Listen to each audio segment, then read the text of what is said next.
Development Agency. Dr. Faisal, pleasure to have you again, and good morning. Thank you, and good morning, viewers.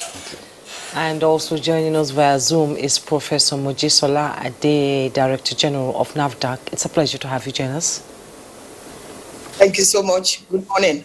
And also joining us via Zoom from the United Kingdom is Dr. Samuel Agwele, virologist, vaccinologist, and head Africa COVID-19 Task Force Team in African Vaccines Manufacturing Initiatives. We thank you so much for coming. From the United States, not the United Kingdom. Okay, United States. Thank you for having me. Okay, thank you for joining us. All right. Once again, I'd like to have all our guests with us. Let's begin the conversation with Dr. Osage.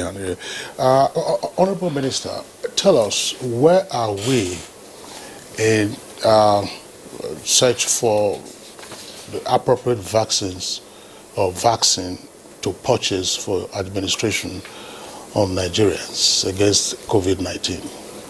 Well, first, we are in the phase of appraising all the vaccines that are under development. And there are very many of them. Some of them have received what is called emergency use listing. Some are already in use, in fact. The World Health Organization has listed actually only just the Pfizer vaccine. But next month, they have said that they will probably also be listing the Moderna and the AstraZeneca. We are in the phase of studying all these vaccines, which ones will be very useful for us, not only from the point of view of efficacy and safety, but also from the point of view of the cost and also the logistics surrounding the delivery. As far as the commitments are concerned, we have an understanding with the COVAX facility to have 100,000 doses of the vaccines that's produced by Pfizer. That's an mRNA vaccine. And we are also in conversation with the African Union, specifically the African Vaccine Acquisition Task Team, to have 10 million, which can be increased, 10 million doses. All of these deliverable as from February, March, April. Who is either authorized or can go seek the vaccine to purchase and then to administer? I'm asking this question advisedly because there has been a report that the Nigeria Governors Forum met and they set up their own committee to begin to evaluate candidate vaccines for procurement. One of the latest reports indicates that, Lagos State government is also reaching out to see how it can or might purchase the Pfizer vaccine. So is this a coordinated national effort, or the various tiers of government or private individuals can go seek which vaccines to procure and administer? Well, I can understand that there is a certain level of anxiety around access to the vaccines. But in Nigeria, the National Primary Healthcare Development Agency is tasked with the subject of vaccine administration. And that is the official route by which vaccines are administered and recorded and documented, and also the data generated. Now, vaccines are not over-the-counter medicines that you can purchase on your own. But out of anxiety, people talk about it, and I'm not sure that they will easily find access as they say.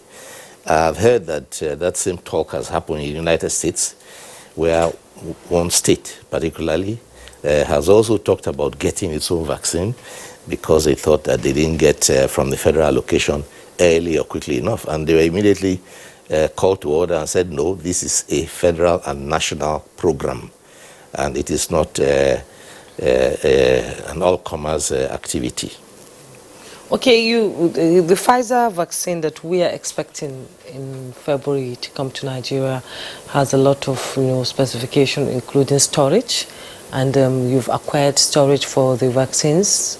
But the question is, with our erratic power supply and all that, how can we be able to sustain the safety of these vaccines? Well, in the first place, we have not had to acquire. We already had facilities to store, and we are using the facility that we already had. That is the ultra cold chain that can accommodate medicines and vaccines that need to be stored at -70, -80. So we already have those on ground. And it is going to be possible to receive these vaccines that are stored at that temperature in these facilities. But you are right that if we were to acquire huge quantities, we will have challenges as to where to keep them. And that is the reason why we are also counting the cost of not only procurement, but also the cost of logistics, of transporting them here, and of storing them, and of deploying them, and the cost of backup generator, as you have said, and perhaps the backup of the backup, and then the diesel and the operator and the operators of the plants and the maintenance. All those things we are calculating and looking at, comparing to other vaccines, and we are making up our mind which will be our preferred option of vaccines for Nigeria and generally for Africa. Okay. All right, Dr. Ihane, thank you very much. We'll bring you back into the conversation presently. Let's now bring in Dr. Faisal Shuaib. Dr. Shuaib, of course, you've dealt with issues of vaccination in the country. On the face of it, the COVID-19 vaccines are a different ball game.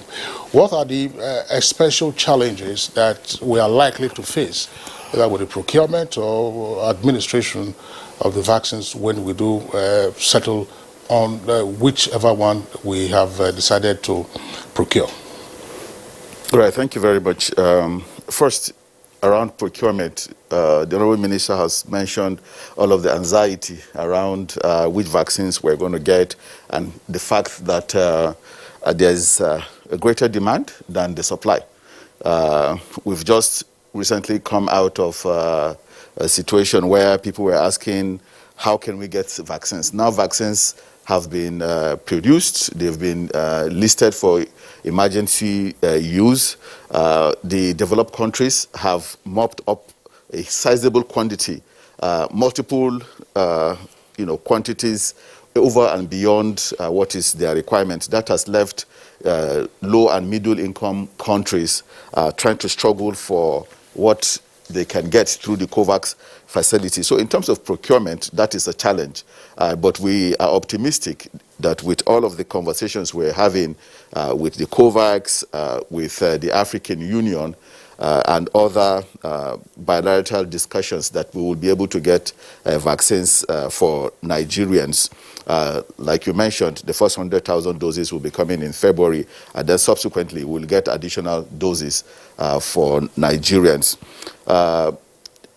The first 100,000 doses happen to be the Pfizer mRNA vaccine that we're all aware requires special storage over below 70 degrees Celsius.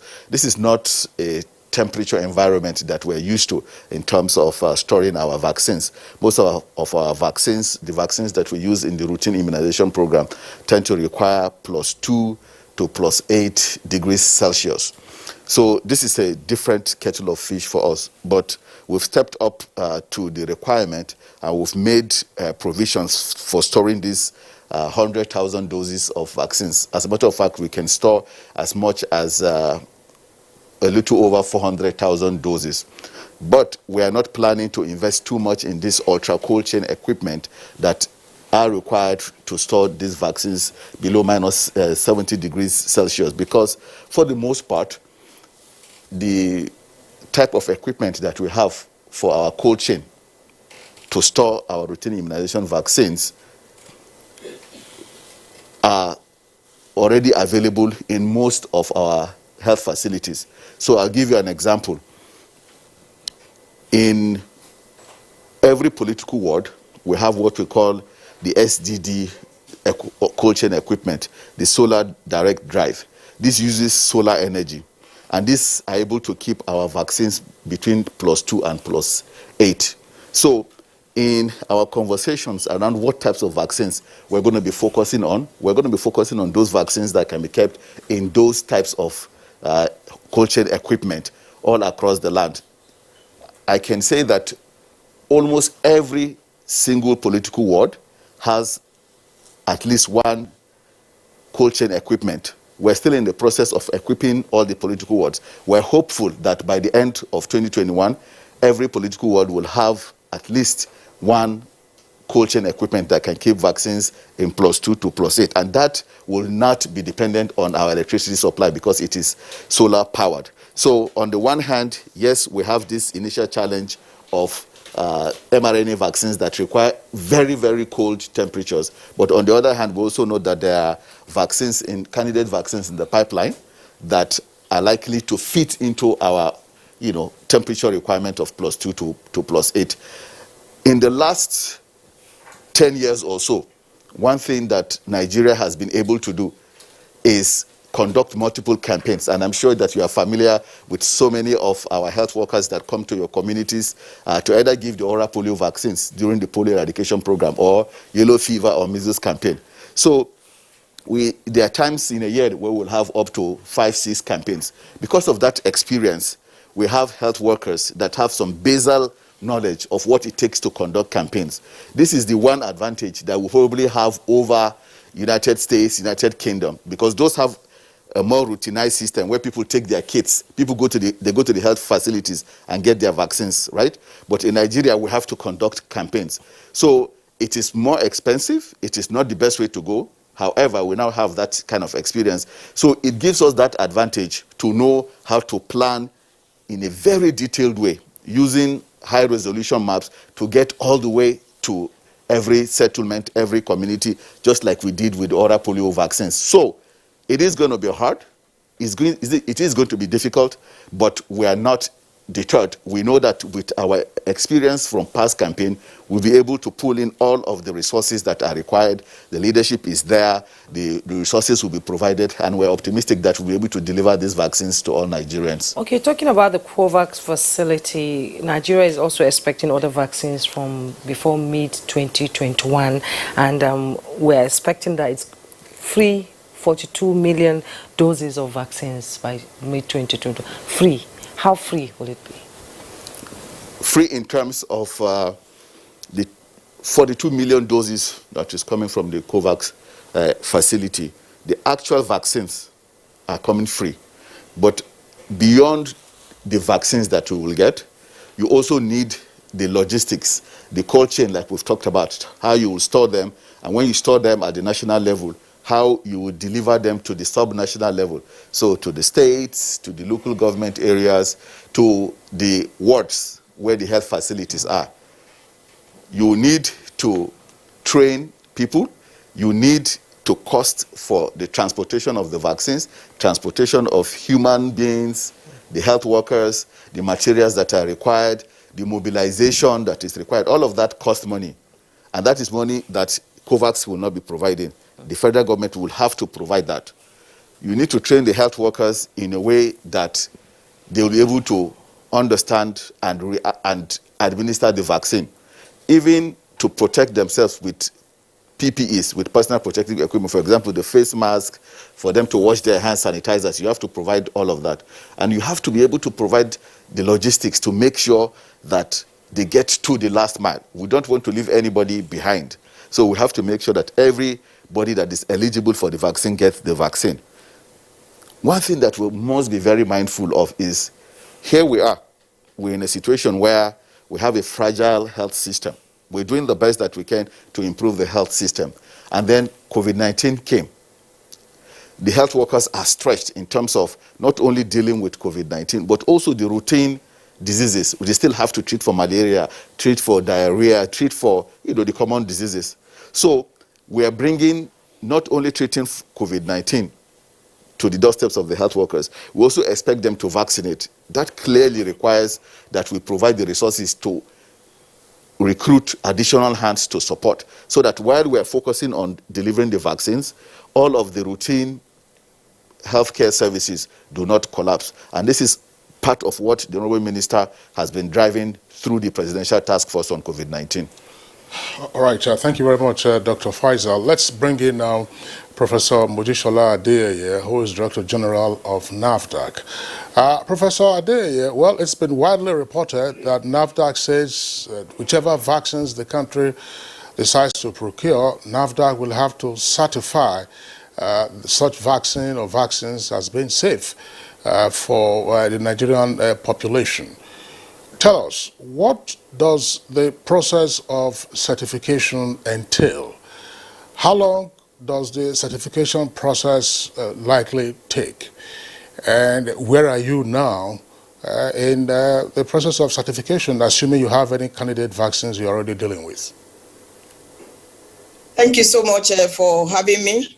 NAFDAC is the agency that is mandated to control the importation, distribution of any health commodities. As far as COVID-19 vaccine is, we are expecting the dossier, meaning the history of the vaccine or any of the vaccines that have been approved. We are expecting the dossier in NAFDAC.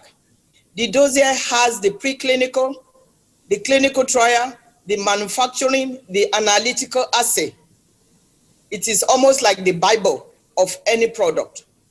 Until NAFDAC has that dossier, we cannot approve for emergency use authorization. Because as a regulatory agency, we are controlled or guided by international standards, ICH standard, International Conference on Harmonization, which emphasizes quality, safety, and efficacy. And there are so many things under that three big areas that we have to pay attention to. For COVID-19 vaccine, it's not like any other vaccine. It is almost like all countries now are extending the phase 3 clinical trials that the manufacturers did, meaning that there are some adverse events following immunization that are being observed now that are extremely important for us to monitor. And NAFDAC is going to use that dossier as the baseline. Once we have that dossier, we will see what they have done in the past up to phase 3. And then once we approve the vaccine as for emergency use authorization, then our own work kicks in with primary health, which is pharmacovigilance, active pharmacovigilance. There are many side effects or adverse events that are being observed now. We cannot afford not to do that monitoring in our country. First of all, the phase 3 clinical trials were mainly done in Caucasian population. And it is an opportunity for any pharmaceutical company to know what is going to happen in African population. That is science. And what they observe in Caucasian population, mostly Caucasian population, may not be what we're going to observe here. That is why NAFDAC is waiting for that dossier, and we compare whatever we're going to get on the field. We've been training with primary health, our staff. We are being trained under the AU Smart Safety Surveillance Program, being aided by UK FDA or equivalent of UK FDA MHRA, to get our staff ready to know what to observe. For example, let's give an anaphylactic reaction. Now, a person that is inoculated or vaccinated cannot just go. You have to observe them. If there is an anaphylactic reaction, the government has to get prepared to make sure that that patient or subject is taken care of. We have heard of palsy, Bell palsy, which is temporary paralysis, is reversible, but we have to be able to, we meaning primary health and the government, have to be able to take care of such. In terms of time to approve, because some stringent regulatory countries have already approved, like UK, like US FDA, we will expedite our approval. It will take us only 5 working days to approve, because we will be relying on the data that the other countries, the stringent countries, have already done. So we're not going to spin any new way. We will approve very fast, but we will not approve if it is not safe enough for our people.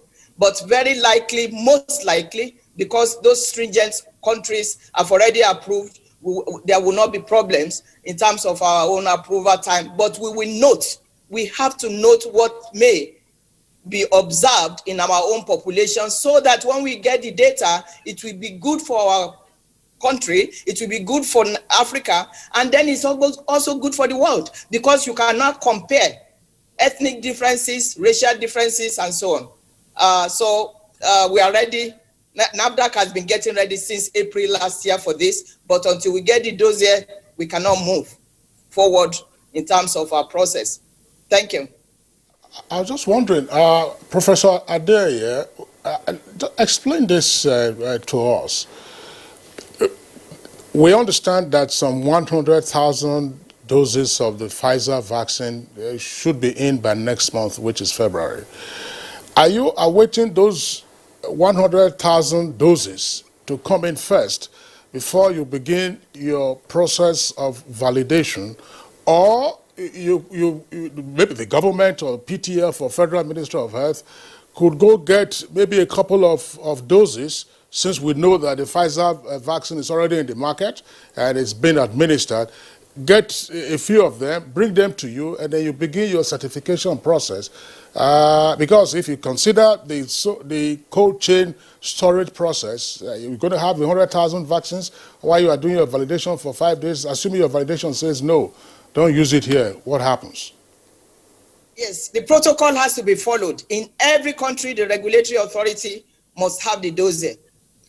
So the validation will happen first, and then the emergency use authorization will follow. Whether it is one single vial or 100,000 vials, NAFDAC must approve. Why? Because when the vaccines are in the supply chain, they are being distributed.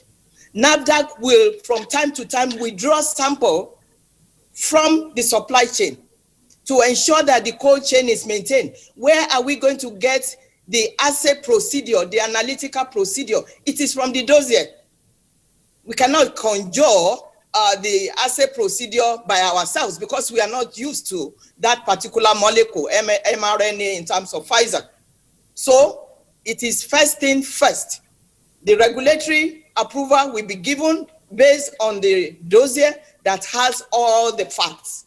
And it is on that basis that we will do the pharmacovigilance or the active pharmacovigilance monitoring. It is on that basis that we will analyze and make sure that what is labeled on the bottle is what we are getting in our country, and that is not going to fall apart because of temperature or the cold or break in the cold chain. So it is first thing first. Thank you.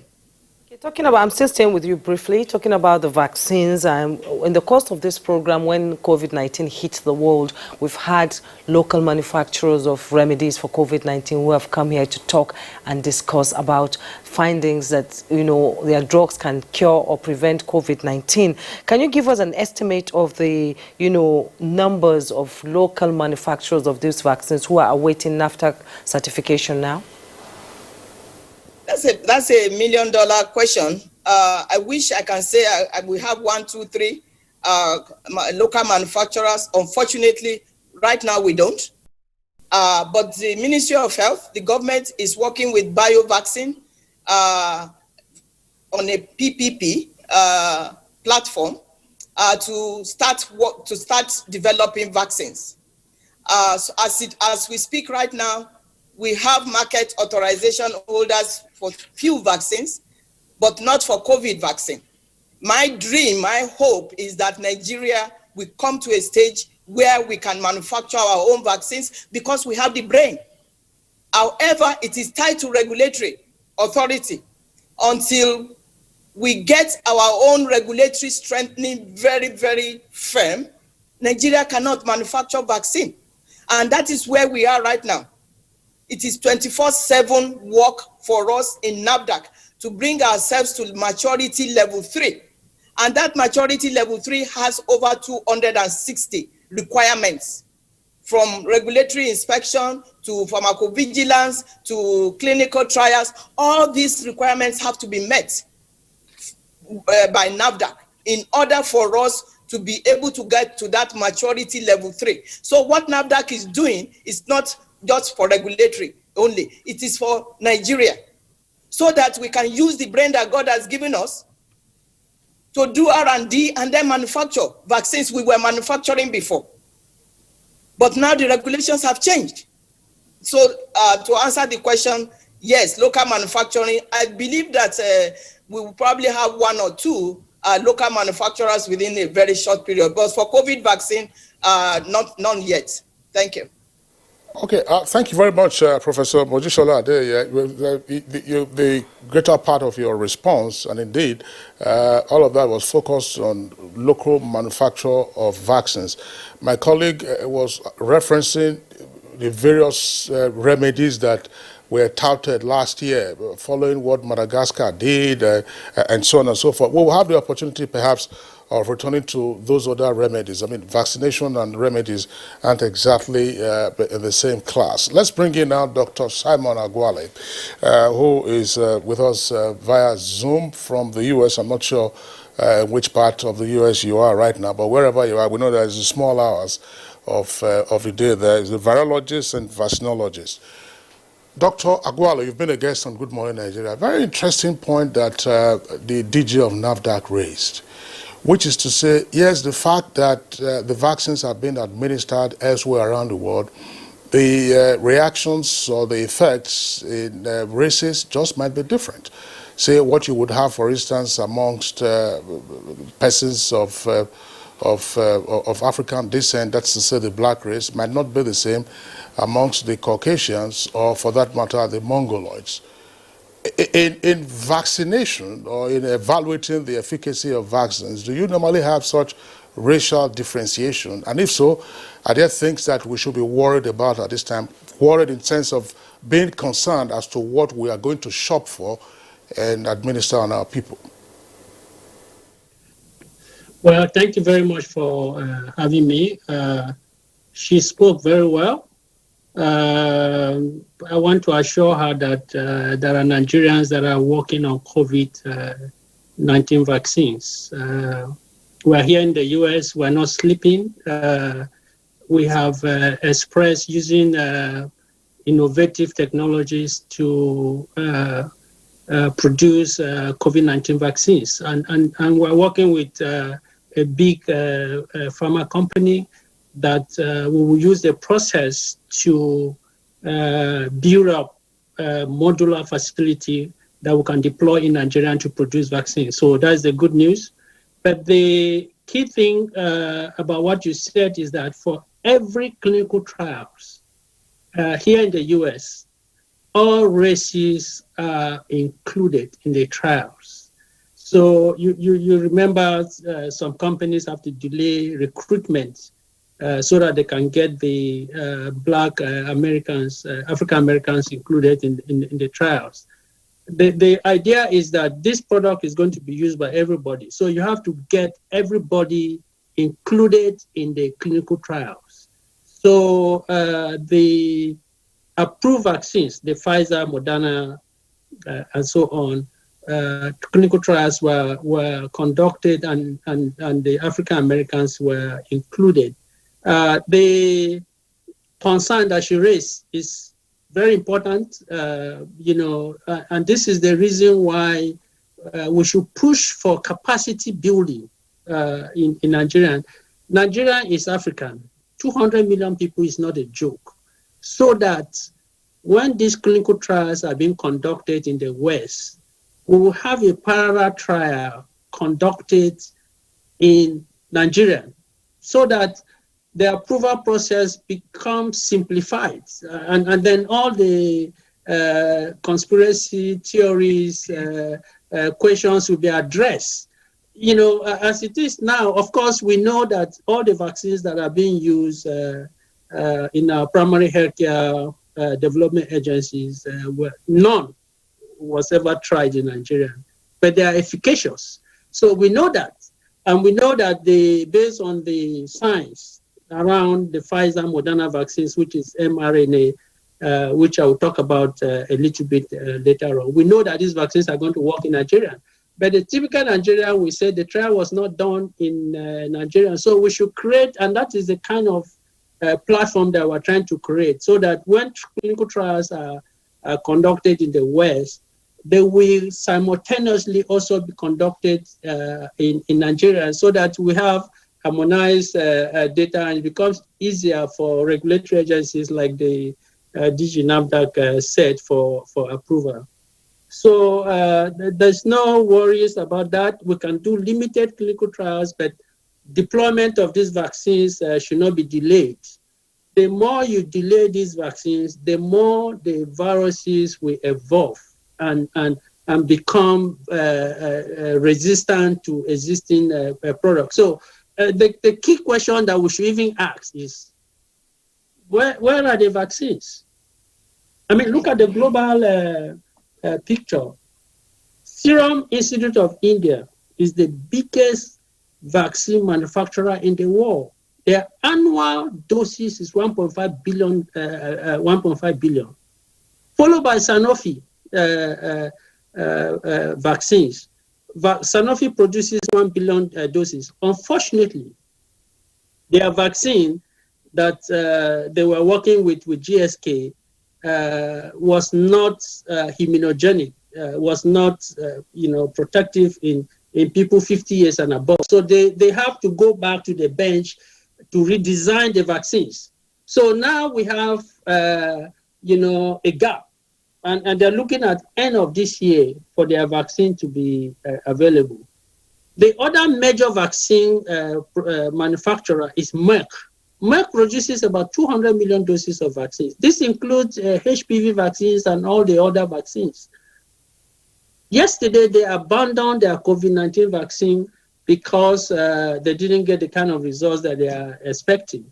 Now, you look at Johnson & Johnson. Johnson & Johnson capacity is to produce 200 million doses of vaccines, all the vaccines that they are producing in a year. So we're not just talking about whether to deploy the vaccine and so on, have access to this. This is the reality. What are the vaccines?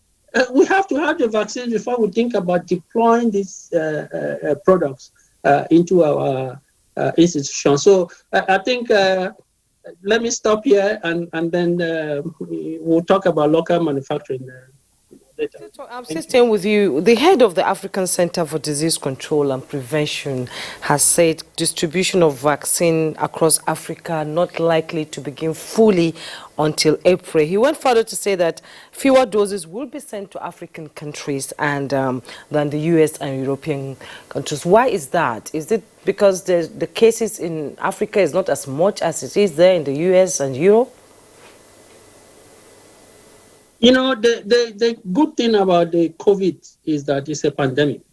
It's a problem here in the US, it's a problem in Europe. And people are surprised why we developed this vaccine in 1 year or in less than 1 year. Because it's a problem here. And some of the conspiracy theories, videos that we are seeing is, okay, we have been working on malaria vaccine, HIV vaccine. Why don't we have these vaccines? Why is it that COVID, malaria is not a problem in the West.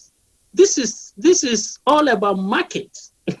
And this is why you have to have your own capacity to develop your own products for your own people. Don't expect anybody to solve your problem. Now, the problem you will have, we are talking about vaccine deployment based on the first wave. You now have South African wave, strain, variant, that has been shown by South African scientists to evade the current immune response. So Moderna already has incorporated, is now working on a second generation vaccine to incorporate the South African strain. So you don't even have vaccine against the first wave. When are you going to have vaccine against the South African strain? This is the problem. This is why local R&D, research development, because, we have problem in Nigeria. See what is happening in the country. Do you know the strain that is responsible for the second wave? You don't. So these are the key questions that we need to answer. Because if it becomes that problem, what the world will do is that they stop you from traveling to their countries if it's not a problem in their country. So now we have an opportunity that this is pandemic, and that's why there's a lot of interest. So let's harness these opportunities to quickly build the capacities that we need in our countries and address our problems so that we can solve these problems locally. Nobody's going to solve this problem for you. Now, why is South Africa important? You know, the reason why South Africa, that's why Moderna is making specific vaccines targeting that. The science is not the problem. If you have 10 strains in Nigeria, within 6 weeks, based on the platform that we have, we can create those vaccines. But how about manufacturing these vaccines to make them available? This is where the problem is. So the key thing is let's get viable vaccine manufacturing capabilities, which should be driven by the private sector. Government can't run vaccine manufacturing. We're talking about AstraZeneca, is it government? We're talking about Pfizer, is it government? We're talking about Serum Institute in India, is it government? You're talking about Moderna, is it government? Is it government? Government creates the platform and supports the private sector to drive these things. Show me one example of government-driven vaccine manufacturing capability that is a game changer in this space. None. So let's come up with a framework, address our issues, do the right thing, and then overnight we can begin to have results. But the first thing to do is what is responsible for what the second wave in Nigeria. That's the first thing that we should need to address immediately. Once that is identified, if it is a problem, UK a few weeks ago, they said, well, of course, it's more transmissible, but in terms of being more pathogenic, we don't know yet. Now, the Prime Minister is saying, it's 30% more pathogenic than the first wave. We don't know what language we will use in the next 1 week or 2 weeks. The same thing, a few weeks ago, we said maybe these strains will be covered by the current vaccines. We're lucky the British strain was neutralized by the current vaccines. But the South African strain had reduced neutralization. And that is why COVID. So the more you allow the virus to stay in the population, the more mutations you will see and the more resistant to vaccines you will see. So we'll end up like a flu vaccines where you have to change the antigens every year. So if you change the antigens every year, you are dependent on the current manufacturers. When will you get the vaccines? Over. Just before we return to our studios here with the Honorable Minister and the CEO of the Primary Healthcare Development Agency, one question I would like you to address, because you've talked about vaccine production, that's to say vaccine manufacturing, the capacities that some of those big names have. What is the usual protocol for vaccine production? In other words, are there franchises that can be given to local manufacturers? If you have a plant, just a simple example for some of our viewers to understand. If you want to get to, some of the popular brand of cars that you have around the world, they have different plants in different locations where those things take place. It's not as if the car will be manufactured in one sole location. Do you have franchises or licenses for in-country manufacture rather than waiting for the original manufacturers to send in their required doses? And if so, are you aware of any plants that we have in Nigeria that previously worked on the manufacture of vaccines and perhaps is now, such plants are now moribund? What Dr. Agwale just said. Yeah, my question is to Dr. Simon Agwale. Sorry, I didn't get you. I thought you were. Okay, Yeah. what, did you get my question? No. All right, so let me take it again. I'm saying, what is the protocol for the manufacture of vaccines? I mean, some of the big names that you have already mentioned, they are certainly not located in Africa. They have their own locations. Do such companies give out licenses or franchises to manufacturers in other places, say in Nigeria, if we have the plants or plants available, to say, okay, fine, we're giving you the formula, go manufacture, it will be as efficacious as if those vaccines or those doses were produced in our original country of production. And I use the analogy of car manufacturing, that you have different plants. Even for the popular cars that you have, there's not one location where those cars are produced. Excellent question. In Africa, we have African Vaccine Manufacturing Initiative. It's an initiative of all the vaccine manufacturers in Africa. So I can tell you who is doing what in Africa right now. Good question in the sense that the licensing agreements, I mean, look at the AstraZeneca Serum Institute relationship. Nobody will talk to you if you don't have the capacity for that licensing. When you have the vaccine manufacturing capability in the country, then you can license. It's easy to license. Every company, I mean, Pfizer, all this, Moderna, and all that, they are looking for partners that they can license the technologies for a particular region. What do you think AstraZeneca went to Serum Institute? They said, well, you know, Serum Institute is the largest producer of vaccines in the world. So we're licensing our technology to you to produce the vaccine for the developing countries. If you contact AstraZeneca today, they will tell you, go and talk to Serum Institute of India, because they have the capacity already to produce the vaccines. So the biggest problem we have in Nigeria, I mean, you have all your money and so on, we're chasing shadows, chasing everybody, bring vaccines, you don't even have access. It's a shame, you know. So let's locally in Nigeria, so that we'll create that platform to begin to license the technologies from the various companies. CEPI, for example, when this COVID came, they started looking around the world who has capacity to produce 100 million doses of vaccines so that they can support that facility to produce a COVID vaccine. None in Africa. The South African BioVac produces only 23 million doses of vaccines per annum. And they are producing the regular childhood vaccines for South Africans. They don't have the capacity to produce a COVID vaccine. Dakar, Pasteur Institute in Dakar produces 8 to 9 million doses of yellow fever vaccine every year. What is 8 to 9 million? They can't even meet WHO demand.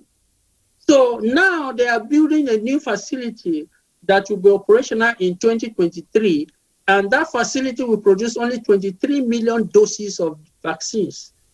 How many? It can't even take care of Senegal. This is all you have in Africa. And you know, you talk about Vaxera in Egypt. Vaxera is only producing 100,000 doses of DTB family of vaccines. The Pasteur Institute in Tunis is 100,000 just for domestic use. So there's no capacity. So we need to focus on this. It's painful to sit down because it's only Africa that is left out. Asia, I mean, how many companies do you have in India that are producing vaccines? China has capacity to take care of them. The Serum Institute of India, for example, the Prime Minister has given them mandate, want to vaccinate 1.3 billion people. What is the capacity? Do you know that France and Italy are threatening to sue Pfizer and AstraZeneca because Pfizer AstraZeneca wrote them recently that, sorry, we're not able to meet the agreement that we had. So we're going to supply you, for example, in Italy, we're supposed to supply you 80 million doses of vaccines. Now we're going to supply you only 3.1 billion. The Italian government said, come and explain to us. If not, we will sue you. This is not the agreement that we have. So when are you going to have the vaccine? These are the facts. So let's not live in that, this is the reality on ground. When you are producing vaccine, there are certain unknowns that you have to deal with. If I produce, I produce maybe 100 liters of vaccines. I know that 100 liters of vaccine will give me 10 million doses. Maybe the next time I'm producing that vaccines, I may not get that 10 million doses. And I tell you, based on the agreement I have with you, and based on the current reality, this is the thing. And then the second thing, I get only 50 million doses of the vaccines. This is the reality that you have to deal with, and that is basically what these companies are going through, because they overestimated their production capacity. Now they can't meet the demand that they have, and then they're telling the people we cannot supply you based on the agreement that we have. This is based on manufacturing problems that we're having in the facility. The politicians don't want to hear that. Why didn't you tell us that? So they're threatening to sue this company. So when are you going to have the vaccines? These are the facts. Over. Okay, Dr. Simon Ogwele, thank you so much for giving us an insight into how these things work. Now we'll take a break. When we return, our conversation will continue. A new edition of TV Guide is out with special focus on the game changer, His Excellency Governor Abdullahi Sule of Nasarawa State. Broadcasting in a digital economy, Maxwell Lobo gives an insight. This edition also features Nancy Naji of AIT, a name synonymous with business. Meet the NCDC boss, Dr. Chikwe Ihekweazu. TV Guide, your indispensable companion, also x-rays the relevance of social media in the modern society. Meet some TV professionals who have impacted their spaces and other inspiring stories in sports, entertainment, and lots more. Grab a copy at the vendor near you or NTA station nationwide. TV Guide, your indispensable companion.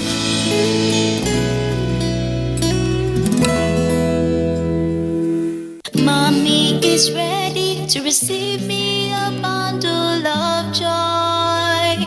Mommy is making my home cleaner and safer. We are Dettol sure. Illnesses can happen at home too. That's why Dettol and me together will make my baby's home safe and to protect from up to 100 illness-causing germs. That's why moms want to be Dettol. Dettol sure. We are Dettol sure. Dialogue, empathy, love, and unity. These are vital components of nation building.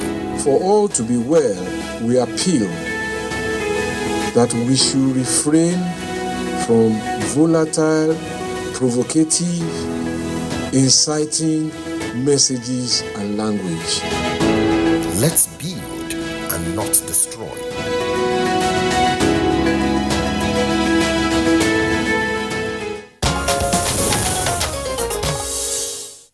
You're welcome back and still watching Good Morning Nigeria live on the network service of the Nigerian Television Authority. All our 4 guests are still with us, 2 via Zoom and then 2 with us here in the studios. Let's come back to the Honorable Minister of Health, Dr. Sagi Anere.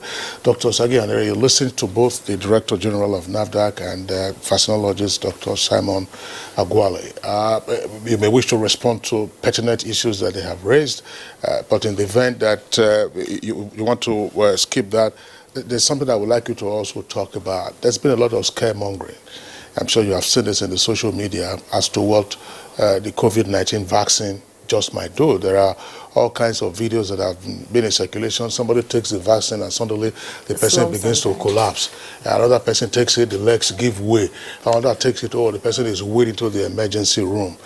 Is the coronavirus vaccine, is it potentially harmful?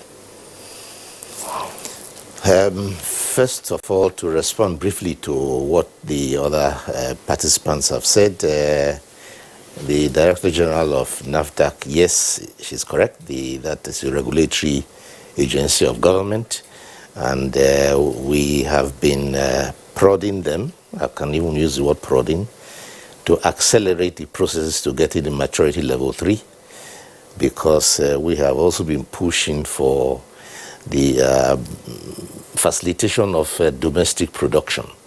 The federal government is a shareholder in a company, vaccine production company, that's just taken off. And the company will require that maturity, permit from NAFDAC to get into business. As for the comments by Dr. Gwale, yes, a lot of the problems there is are historical, in that there is a period when we became extremely import dependent on everything. You recall the president saying that Nigeria fell to a situation where we were importing everything, food, rice, even toothpick. He used to make that example. And we thought we had so much money we didn't need to do anything, we just import. And it is in that period that a lot of the potential for production and manufacturing fell down to the gutters. Now we are realizing that, and it is also the president who will be driving the push for domestic production, homegrown rice, agriculture, and local content, and the executive order to stimulate productivity in the country, to make use of the research and development potentials, to develop industry also, to support industry.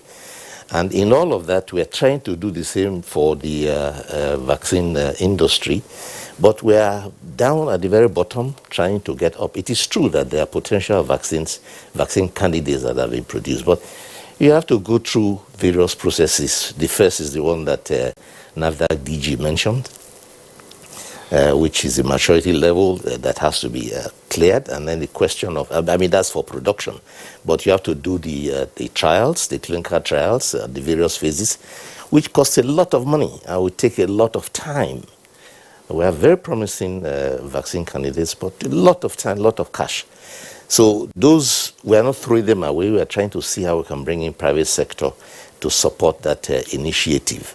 But we're starting also with the routine vaccines, which BioVaccine is already going to get engaged in, working in Primary Healthcare Development Agency to supply a percentage of what the NPHCDA is using routinely now. But there's some brand new vaccines. Yes, the most likely option is to produce under license. That is to say that a company that has developed so far will come and allow you to produce under license. But because we don't have much of an infrastructure, it will mean some heavy investment, which needs to be supported to set it up. The company is there, but you need the infrastructure, you need also the manpower to an extent, and the investment to actually get it going. But we're already talking with one or two such companies who have expressed interest in possibly manufacturing under license in Nigeria with regard to COVID vaccine. Now, back to the vaccine itself, is a new vaccine. And because it is new, it was developed in record time, it's a child of necessity.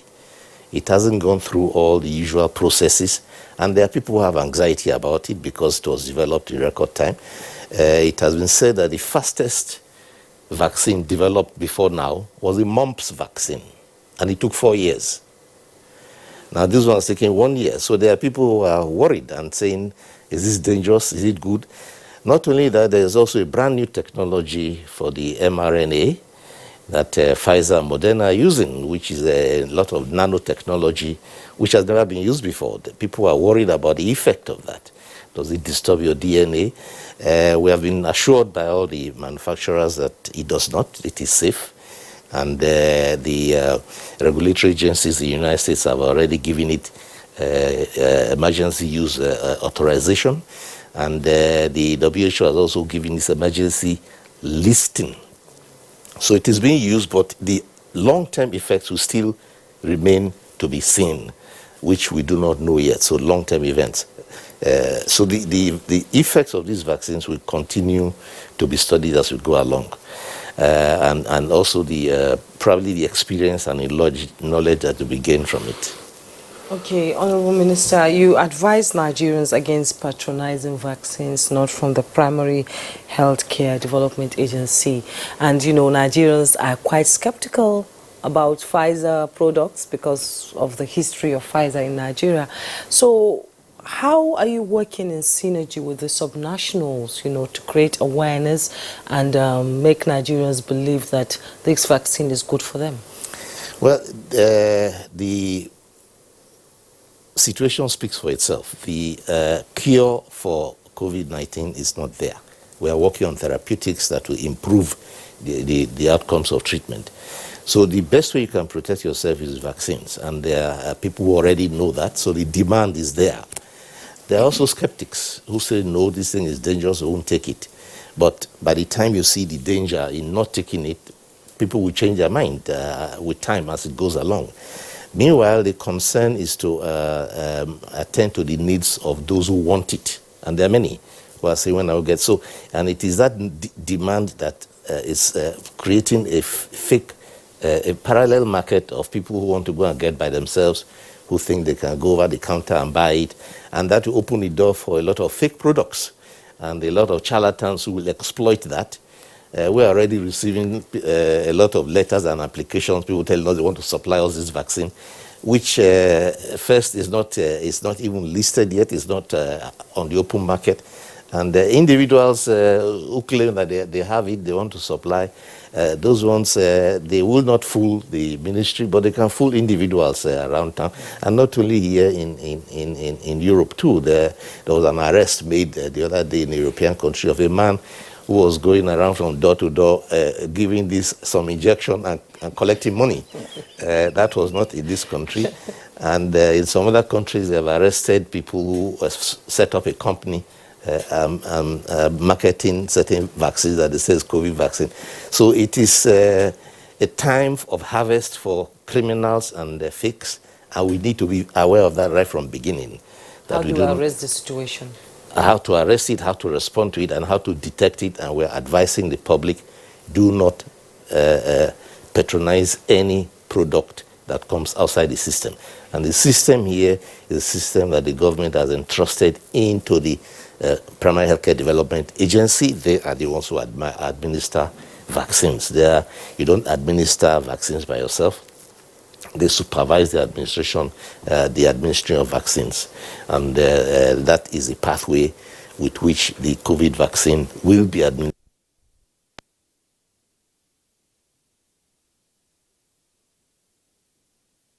And they said, look, where is your COVID-19 negative test? He said, look, I have received the vaccination. Where is the evidence? So one question basically for you in addition to the other reactions. Yeah, thank you very much. At this point, the Presidential Task Force on COVID-19 and the Federal Ministry of Health have not taken any decision about any form of evidence of vaccination that must be presented before anybody travels out. The guidance from the World Health Organization is that this may not be advisable because right now there is no evidence that even if you take the vaccine, you will not transmit the disease. What we are going to be doing in Nigeria is provide documentary evidence that you have taken a vaccine, right? But no decision has been taken whether that same document will be required for travel until we get guidance from the World Health Organization so that it's a global commonality. Of course, there are speculations that this might be required, but as of this time, we have not taken that decision. What we're going to be providing is like a card, like we have with the yellow card, that gives evidence that you have taken the vaccine. Apart from that, we're developing an electronic database that will contain the details of everybody that you have given the vaccine, so that when you take the first dose, your name is in that database, and when you come for the second dose, we know exactly when you're supposed to get the second dose, where we're supposed to give you administer the vaccines. And so that will be electronically stored. But at this point in time, we have not reached that stage where we can use evidence to take that decision that we need to develop a system that will be a prerequisite before people travel abroad. You don't want to respond to the other issues raised by Dr. Agwale and NAFDAC DG, the number of points that No, I think overall they make very important statements. For example, we're working with the DG of NAFDAC and the organization as a whole to ensure that any vaccine that is brought to Nigeria has WHO pre-qualification, that it probably has gone through a stringent regulatory organization, entity like the Food and Drug Administration of the United States and the MRHA in the United Kingdom, and that once those types of stringent regulatory agencies give the approval, it makes it easier for NAFDAC to use reliance mechanism to certify the vaccines. We're all aligned behind that. No matter the numbers of candidate vaccines that are being offered to us, the prerequisite, the condition for us to accept it in Nigeria is that NAFDAC gives the approval. NAFDAC's approval is contingent on seeing the dossier, seeing the file that describes everything about the vaccine, then they will approve. That is not negotiable for any vaccine that is coming to Nigeria. In terms of what we need to do to advance the local production of vaccines, this administration has already taken the step by going into the joint venture with BioVaccines. The private sector has majority share in this entity, so it's going to be private sector led, just like Dr. Agwale has suggested. Vaccine production is not something that you do overnight. It takes having the infrastructure. Unfortunately, we used to produce vaccines in the past, but sometime in the 90s, we dropped the ball. We stopped producing yellow fever vaccines using old technology, and we never took off with the new technology. This is the time for us to invest in local vaccine production, but it is not something that happens overnight. And we have to be conscious too around taking the decision on what to invest in. For COVID-19 vaccines, many pharmaceutical companies have gone into overdrive to try and produce COVID-19 vaccines. If you are starting at the end of the block, by the time you produce your own vaccine, the investment you will have made, will you get your returns, given the fact that by the time you are ready, so many other vaccines will have glutted the market. So it needs a strategic decision around if we're going to fast track our capacity, our capability to produce vaccines, what types of technology should we be transferring? That type of technology should be one that the private sector must benefit from, because if there's no positive commercial benefit, then of course that private sector will not survive. So I know that it is the vision of the Honorable Minister to ensure that BioVaccines as an entity gets all the support that it needs to start vaccine production. I can tell, because I am a board member of BioVaccines, of that entity, and I know the types of leadership that we're getting around the need for us to start local vaccine production. And we know that the resources are being provided to try and support that. It is a priority for us. It is a priority that we take very, very seriously, but we have to be mindful that it doesn't happen overnight. Okay, Dr. Weiser, thank you very much. Of course, the business aspect of it that you just spoke about is significant, but production lines can be repurposed once the original purpose, has been realized that it's no longer profitable. I'm not your business consultant, so don't don't take my word for it. I was just wondering, back to the Honorable Minister before we bring in the other two guests, as we're wrapping up this very interesting conversation. Now, assuming all goes well, Nigeria is expecting 100,000 doses of the Pfizer-produced vaccines, and NAFDAC, assuming all goes well, also gives its approval. What we have read is that you require a double dose, one, and then after some prescribed interval, you get another. Presumably, therefore, the 100,000 doses will be available for 50,000 persons. What is the rollout plan for the administration? Who gets first? and who should be on the waiting line? Well, before I answer that question, I want to go into what you call the indemnification. Any company that's giving you or selling you vaccines now wants you to indemnify them. That means don't hold me responsible for what happens to this vaccine because it's so new, we need it so badly. We have done everything to ensure that it is good, it is safe, it's efficacious, but we do not know it right down to the very bottom. So if you take it as at your own risk, if you don't indemnify me, then I will not sell to you. So that indemnification we have to give, we have had to give, all countries have had to do that. What that means is that the government will now take responsibility for any what is called adverse events. And there can be any adverse events which they have been studied very closely because these are vaccines, you are still learning about them as you administer them. To come back to the question, the 100,000 is actually just a drop of what we need. We have a population of 200 million. I mean, not all of them will get the vaccine, but a higher percentage than many other countries in Africa and probably also in the world. And in order to rationalize on how you use that, we are expecting a higher dose. Shortly after that, 10 million from the African Union facility, AVAT. Now, the gold standard that has been developed by the World Health Organization, which we have studied and we agree with, is to give your attention to those who are most at risk of being infected. Like health workers. Mm-hmm. If you have people who are working inside the COVID hospital, in the isolation center, in the ICU, they're the most at risk. Although you give them PPE, you give them everything, but they are right inside the danger zone, and therefore you give them the priority. The doctors, the nurses, the cleaners, everybody who is inside, and then those who are around. So health workers are given priority.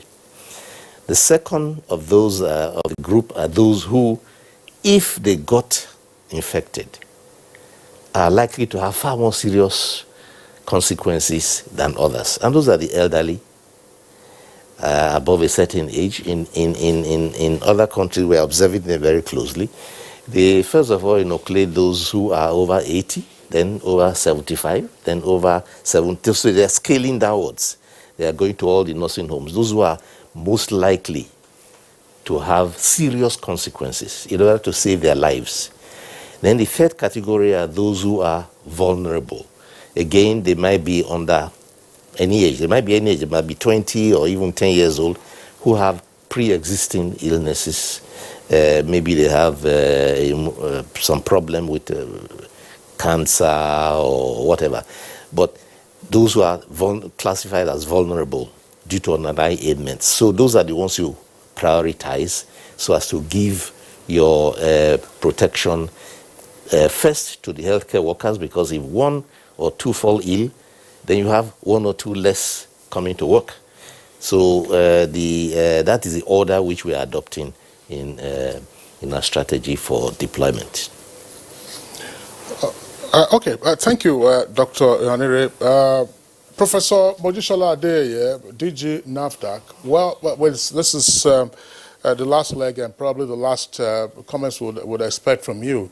But just advise our viewers, because you hear of all kinds of remedies that are in the marketplace, all kinds of concoctions are being touted as prophylaxis, against coronavirus. And earlier, when we were talking about the candidates for evaluation, we recall when Madagascar came out with its Artemisia-based solution, all kinds of things were out there. What would you advise our viewers? Because, I mean, as I said, I read that mostly these things you just hear all kinds of claims. I don't want to mention specific ones, but what would you advise?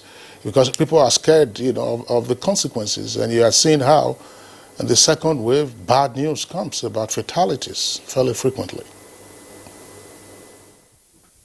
This is a very important subject in terms of local remedies. One takeaway message that we should all note here is that there is a high probability that we have local remedies that could be antiviral in nature. However, there has been a gap between the traditional, what our ancestors handed over to us, and the researchers. So over the last, actually, NAFDAC started the Herbal Medicine Product Committee in March of 2019 because we want to have a renaissance of our herbal remedies, which are low-hanging fruit. But over the last year, we have stepped up our own game in NAFDAC by making sure we are guiding the local the herbal practitioners. We brought the herbal practitioners together with the researchers, and they said that NAFDAC has to witness that agreement. We develop an agreement, confidentiality agreement. Now we have pairs of herbal practitioner and researcher, because without the two coming together, we cannot advance our herbal remedy or herbal medicine development. So we have herbal products that may be effective at least as immune boosters. And among the therapeutics that are being looked at globally for COVID-19 are immune boosters under WHO platform. So it's not like we can just throw away immune boosters that we have in our own herbal remedies. NAFDAC has also changed its approval process for herbal remedy. Now we have 15 working days to approve or not approve after we've gone through. That is for the listing, for the safety evaluation. NAFDAC does the safety evaluation called listing, at which point it can be deemed safe if we approve for use. However, the next stage is efficacy. And that is where Nigeria, the government has to also support herbal practitioners, researchers pair, because it takes a lot of money to do clinical trial. The government has set aside some money through CBN for health sector research and development intervention scheme. And a group of us, body of experts, are evaluating the proposals. A lot of herbal remedy proposals are included. We're going to be stepping it up, but even the 50 is you can either get 50 million from academia or get 500 million if you are from the industry. The 50 million from academia is not even enough, because herbal remedy research or herbal medicine research is very complicated, the type of instrument you're going to use. So to answer your question or to add more to what I'm going to say about herbal remedies, we have the potential. The Malagasy remedy has Artemisia. We've had Artemisia in Nigeria for years. We have the neem, which is Dogoyaro, that has anti-malarials that we don't have enough data on in terms of research. That is what we are doing right now. What Dr. Aguale said in terms of political will is extremely important. Whether it's for vaccines, whether it's for herbal remedies, the political will is important so that we don't keep depending on other countries. We can have pride on what we can do by ourselves, but it takes a lot of will in order for us to have a way. Thank you. Thank you so much, Professor Mojisola. Let's now go to Dr. Simon Aguale. Briefly, we are running out of time. You know, she has talked about political will by government, and how do we do away with all the conspiracy theory, the 666, mark of the devil, altering your DNA and all that, you know, we're hearing back here in Nigeria. How do we do away with it and you sort of believe in the system itself? I wish I have more time, but, you know, I'll do my best. Following what the DG NAFDAC said, the program that CBN introduced, the money that has been approved, I wish that that money will be pushed to that so that they can expand that program, because 10 billion naira is not going to give you a vaccine factory. The Yaba lab is outdated. It's talking about a factory that was built in the 40s. So what the best use of that would be to convert it into a vaccine institute, which is needed in Africa. We can create a team here that can help the federal government to make it a state-of-the-art vaccine institute that can be a pride for Africa. Now, the 666 that you talk about, the fact of the matter is that the central dogma of molecular biology is DNA, RNA, and protein. So all the vaccines that we have been using over the years are based on protein. You give the protein, the body response, immune system response, make antibodies to produce. So now with this new technology, is RNA. RNA is very fragile. When you give RNA, it will be degraded. So it won't be delivered to the cell. So you have to protect it. That is where the lipid nanoparticles come in to protect the RNA until it gets to the cell. So the RNA now uses the mechanism, the cell mechanism like the ribosomes to make protein so that the immune system recognize the protein and make antibodies to protect. So the RNA does not get into the nucleus. So the fact of the matter is that it will not be integrated into this. Now that lipid, the Panadol you are taking also has that lipid nanoparticles, if you don't know.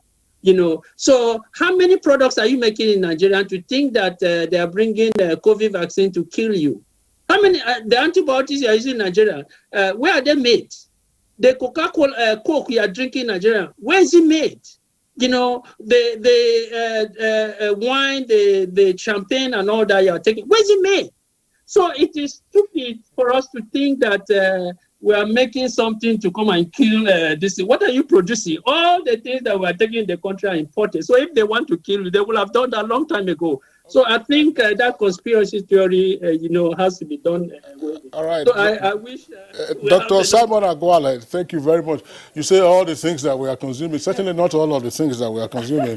Yeah, for those who don't do it, palm wine is not brought from outside the country. Palm wine is right here with us in Nigeria. Dr. Simon Agwala, virologist, vaccinologist, would like to appreciate you for being with us, to join us via Zoom from the US. We thank you very much for your contribution. We also would like to appreciate the DG of NAFDAC, Professor Murishola Adeye, also with us via Zoom. Thanks a lot for your insights. Here in the studios, Dr. Faiza Shoaib, Executive Director, CEO of the National Primary Healthcare Development Agency. We appreciate your being around today. Thank you. Last but not the least, the Honorable Minister of Health, Dr. Osage Eyanire, deep thanks to you for your contribution. So, thank you for having me. All right. I was going to ask... we appreciate the tweets that came in, but some of the issues that, if all of the issues you raised were addressed, and much more by our guest this morning. So, tomorrow the program returns same time, 7 in the morning. Until then, remember, take good care of yourself, stay safe and be well. I'm Kingsley Osadolon. And I'm Jumbo Yusuf. Have a great day.